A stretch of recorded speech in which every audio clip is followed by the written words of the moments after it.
እየተቸገርን ያለው አንዱ ነገር እኛ የምንናገረውን ነዋሪዎች አለመሆናችን፣ እናንተም የሚነገረውን ቃል እግዚአብሔር አለመስማታችሁ ችግር ሆኗል።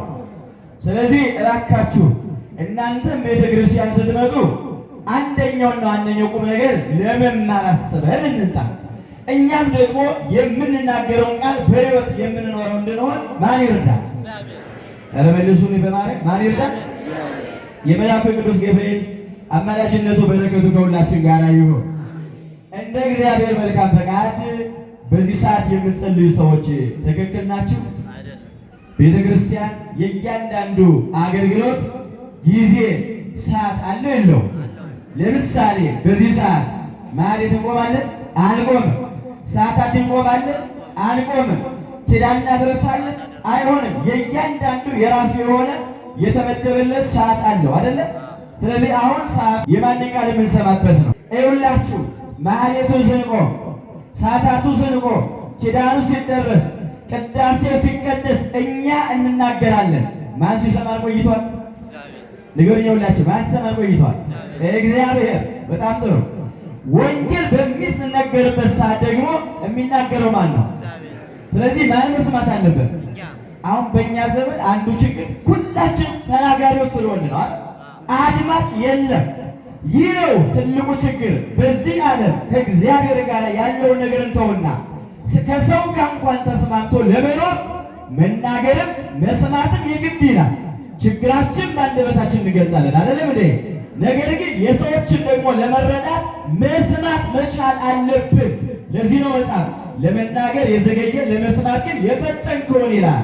ስለዚህ ክርስቲያኖች ሆይ በዘመናችን አድማጭ የሌለበት ዘመን ላይ ነው ያለነውና ሁሉም ተናጋሪ ሆኗል።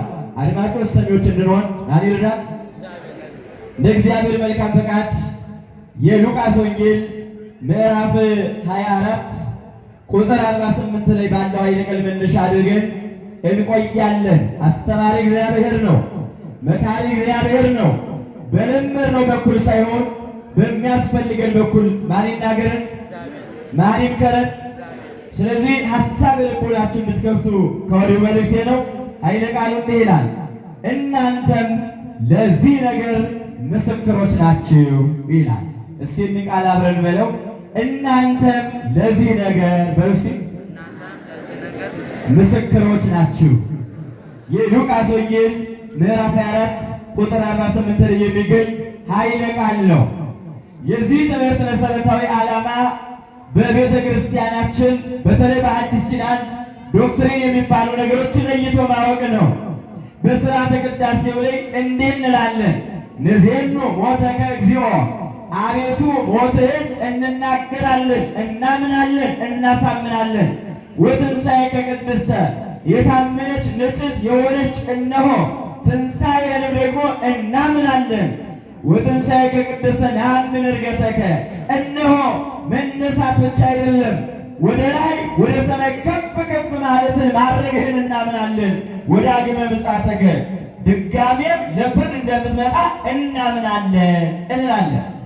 በአዲስ ኪዳን በተለይ ክርስቶስ ኢየሱስ ከሦስቱ አካል አንዱ እግዚአብሔር ወልድ ሰው ነው ስንል ወይም ፍጹም ሰው ነው ደግሞ ፍጹም አምላክ ነው ስንል በፍጹም ሰውነቱ ይልቁንም ደግሞ እኛን ለማዳን ካደረገው ሂደት መካከል ሰው እንደመሆን እንደመጸነሱ ደግሞ 33 ዓመት በምድር ላይ ካስተማረ በኋላ የነገሩ መካተቻና ምዕራፍ ሲደርስ የሰው ልጅ ድነት ሲጠናቀቅ እነሆ ክርስቶስ የመዳን ፍጻሜ የሆነው ሞቱን እናምናለን። እስቲ ክርስቶስ እንደሞተ የምታምኑ ሰዎች ክርስቶስ እንደሞተ የምታምኑ ከፍ አድርጋችሁ ክርስቶስ ሞቷል አይደለ? ትልቁ ችግር ክርስቶስ ሞቷል ካለ በኋላ ከቆምን ነው ችግሩ። ቀጥለን ክርስቶስ ሞቷል ብቻ አይደለም የምንለው እኛ ክርስቲያኖች። አዎ ክርስቶስ ሞቷል ካለ በኋላ ቀጥሎ ምን እንላለን? ከ3 ቀን በኋላ በልብ ነገሩኝ ይልካል። ምን ብሏል? ክርስቶስ ከሞተ በ3ኛው ቀን ምን ሆነ? ሰዎች እዚህ ያለ ርሷል ልክ ሞቷል የሚለውን ዕለተ ዓርብ ላይ ቀራንዮ ላይ የቀሩ ሰዎች አሉ። እኛ ግን ከ3 ቀን በኋላ ያ ለእኛ ብሎ ሞትን እነሆ የሞተው ክርስቶስ ሞትን ድል ሊያደርግ ሞትን ሊሽር የሞቱን ኃይል ሊጥል የሞተው ክርስቶስ እነሆ ቀን በኋላ ተነስቷል እንላለን። ክብር ለእርሱ ይሁን። ከፍ አድርጋችሁ አመስግኑ። በእውነት ክርስቶስ ምን ሆኗል? ኧረ በደንብ ንገሩኝ። ክርስቶስ ምን ሆኗል? ክርስቶስ ምን ሆኗል? ተነስቷል። መነሳት ብቻ አይደለም። ከ40 ቀን በኋላ ትምህርቱ ይመጣል። ክርስቶስ ወደ ሰማይ ምን ሆኗል? ኧረ በደንብ መስክሩ። ምን ሆኗል? አርጓል። ማድረግ ብቻ አይደለም፣ እንደገና ለፍርድ ተመልሶ ምን ይሆናል? አቤት! ለዚህ ነው ሞተ በሥጋ ወሐዮ በመለኮት። እነሆ በሥጋው ሞተ፣ ነገር ግን በመለኮቱ ምንድን ነው? ሕያው ነው፣ የማይሞት ነው። ለምን? ቅድመ ዓለም የነበረ ነው። አልቦ አመ ሀሎ ወአልቦ አመ ሀሎ። ትናንት እነሆ የነበረ የሌለበት ዘመን የሌለ፣ አሁን የማይኖርበት ዘመን የሌለ፣ ወደፊትም ደግሞ እርሱ የማይኖርበት ዘመን የለ። ሁሉ በእጁ የተያዘ እውነተኛ አምላክ ነው። ክርስቶስ እንደሞተ አልቀረም፣ እውነት ነው፣ ተነስቷል። ክብርና ምስጋና ለእርሱ። ከፍ አድርጋችሁ አመስግኑ። ስለዚህ በእኛ በተዋሕዶ አስተምሮ ክርስቶስ በለበሰው ሥጋ ሞተ ብንልም ነገር ግን ከ3 ቀን በኋላ ተነስቷል የምንለው ዶግማ ነው አይደል እንዴ? ወይም ዶክትሪን ነው። ነገር ግን ይህ ምስክርነት ከየት የመጣ ነው? እኛስ ደግሞ ለዚህ ነገር ምስክሮች ስንል ከየት አግኝተነው ነው? እዚህ ነው የትምህርታችን ርዕስ። እናንተም ለዚህ ምኖች ናችሁ? ምስክሮች ናችሁ አለ። ለምን? ክርስቶስ እንደሞተ አሁን እናንተ ትጨርሳላችሁ፣ ምስክር ነን እያላችሁ ትጨርሳላችሁ። ክርስቶስ በሥጋው እንደሞተ ምኖች ነን?